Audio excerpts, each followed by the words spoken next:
Մենք գտնվում ենք Տավուշի մարզում, Տավուշի մարզի Չինարի գյուղում և սա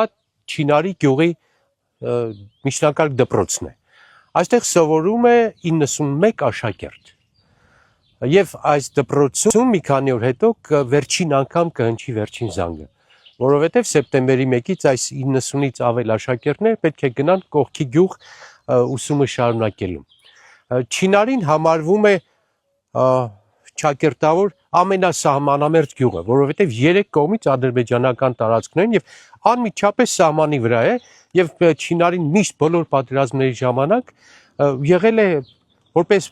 պոստ, եղել է սահմանապահ ուղեկալ, բնակչությունը առաջինն է միշտ պաշտպանել և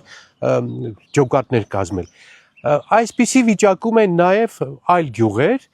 Տավուշում փակվում է 14 դպրոց, 14 գյուղի միակ դպրոցները փակվում են, որոնցից 8-ը սահմանապահ են, այսինքն 8 սահմանամերձ գյուղերի դպրոցներ փակվում են Տավուշի շրջանում և այդտեղ ապրում է մոտ 13,000 մարդ։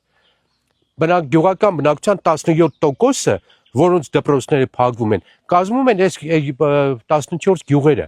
Ուզում եմ հարցնել այս փակողներին, ինչով եք մտածել, որ այս ձևի գյուղը սահմանամերձ և մնացած 8 գյուղերը պետք է ոչնչանան ձեր որոշումների արդյունքում։ Գյուղը ոչնչանում է, երբ որ արդեն դպրոցում աշակերտ չկա, դպրոցը փակվում է։ Նայեք ինչ շքեղ